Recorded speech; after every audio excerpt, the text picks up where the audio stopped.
Bom dia.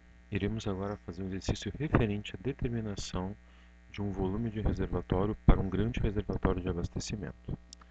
Bem, inicialmente nós temos que observar o seguinte: nós temos duas metodologias distintas. Essas duas metodologias, obviamente, vão nos levar ao mesmo valor de volume de reservação. Uma das metodologias, a gente vai utilizar os consumos e as aduções acumuladas. Na outra metodologia, nós vamos utilizar os consumos e as aduções parciais. Ok? Bem, para as duas metodologias o valor é o mesmo e para as duas metodologias nós vamos iniciar com a mesma curva de consumo. Então aqui nós podemos observar, na linha azul, nós temos a curva de consumo. Então nós podemos observar nessa curva a variação da vazão para os diferentes períodos horários. Ok?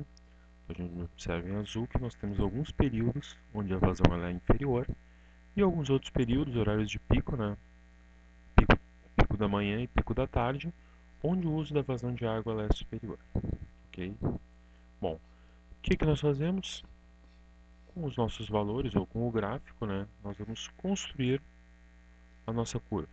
Ok? Então nós temos aqui os nossos consumos parciais. Nesse caso aqui, eu estou replicando o exercício que a gente viu em aula, onde a gente pode observar o quê? Nós podemos observar que os nossos períodos são de 3 horas, ok? Então, períodos de 3 horas, das 0 às 3 horas, 140 metros cúbicos, das 3 às 6 horas, 90 metros cúbicos, e assim por diante, até das 21 até as 24 horas, foi utilizado por uma população 280 metros cúbicos, ok? Eu passei aqui de vazão para consumo parcial em metros cúbicos, porque eu estou utilizando um volume, ele não é mais por 1 hora, mas sim por 3 horas. Para não haver confusão, eu fiz essa transformação para metros cúbicos, ok? Então nós temos aqui os consumos nesses períodos. O que nós iremos fazer? Bem, para construir a curva, nós precisamos, além do consumo acumulado, nós temos que conhecer a adução parcial. Temos o consumo parcial, vamos determinar a adução parcial. Como a gente vai conhecer a adução parcial? Existe uma diferença básica entre consumo e adução. Nós vamos considerar nesse exercício aqui que a adução ela é constante. Por isso, teremos aqui os mesmos valores. Como nós vamos chegar nesse número? Calculando a minha soma total, que a gente tem então em um dia, 2.800 metros cúbicos. Então, a minha adução parcial vai ser esse volume aqui, dividido pelo número de períodos. Nós temos então 1, 2, 3, 4, 5, 6, 7, 8 períodos. 3 horas, 24, 8 períodos. Então, minha adução parcial vai ser igual à minha soma total, dividido pelo meu número de períodos. Ok? Vamos fixar aqui este valor. Então, temos a nossa adução parcial. 350 metros cúbicos em cada um desses períodos. É a vazão que vai estar enchendo o nosso reservatório. Tá ok? Bem, temos a determinação da adução parcial. Vamos fazer o cálculo dos valores acumulados. Bem, no primeiro período, nós vamos ter o mesmo valor, tanto para a adução como para o consumo. Consideramos que iniciou a 0 horas. No segundo período, nós teremos que somar este período. Então, somamos este período com o período anterior. Vou colocar aqui o consumo para eu poder replicar sempre essa forma. Então, a gente vê aqui que nesse segundo período nós temos 230.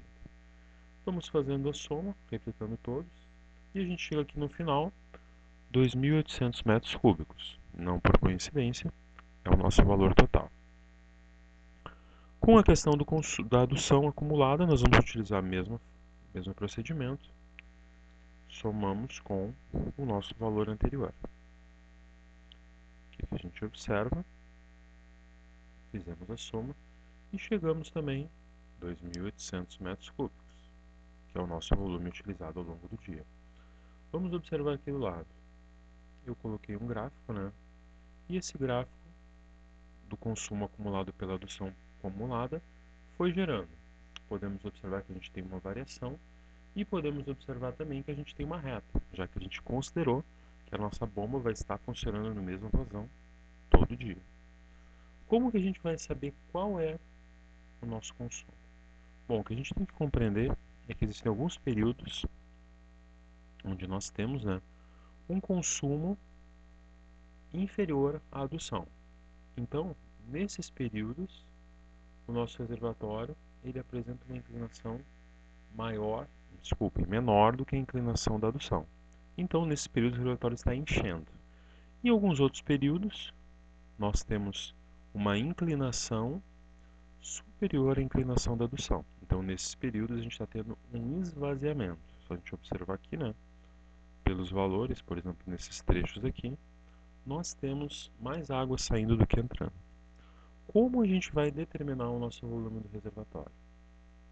Bem, o nosso volume do reservatório ele vai se dar por essa diferença. Então, o que a gente tem, por exemplo, aqui nesse primeiro período de 3 horas? A gente teve uma diferença. Entrou mais água do que saiu. Entrou, então, 210 metros cúbicos, sobrou, então, 210 metros cúbicos. Vamos replicar esse valor para todos os demais. O que a gente observa aqui? Considerando os nossos valores acumulados, então, no primeiro período, 350 entrou, saiu 140, sobrou 210. No segundo período, nós já tínhamos acumulado, né, 700 metros cúbicos e saiu 230. Terceiro período, e daí sobrou 470. Terceiro período, tinha entrado 1050 e saiu 730. Sobrou 230. A gente pode observar aqui que a gente está tendo uma variação, né, do que está sobrando. Uma questão muito importante é a seguinte: bom, então eu sei que o meu reservatório ele deveria ter o meu maior valor. Observando aqui a nossa tabela, 470 metros cúbicos. Contudo, existe uma questão muito importante. Nós temos um valor de mínimo, que ele não é zero, ele é menos 70. Qual é o significado? O significado é que nesse horário do dia, né, o nosso consumo foi superior à água que entrou. Tá, mas isso é uma questão inexplicável. Como é que eu posso ter um volume negativo? Eu não posso ter um volume negativo. Por isso, eu tenho que complementar esses 70 nesse valor de 470. Por isso, 470 mais esses 70 vai me dar 540, que vai ser o nosso volume de reservação. Ok? Aqui na fórmula no Excel, né, eu coloquei o máximo menos o valor mínimo, lembrando que o meu mínimo ele ia ter um valor negativo, pode acontecer dele ser zero. Se ele for zero, simplesmente vai ser o meu maior valor. Ok? Então, aqui eu expliquei como funciona essa metodologia, né? E por que a gente chega nesse valor. Caso alguém tenha interesse, eu vou fazer um outro vídeo referente a outra metodologia. Ok?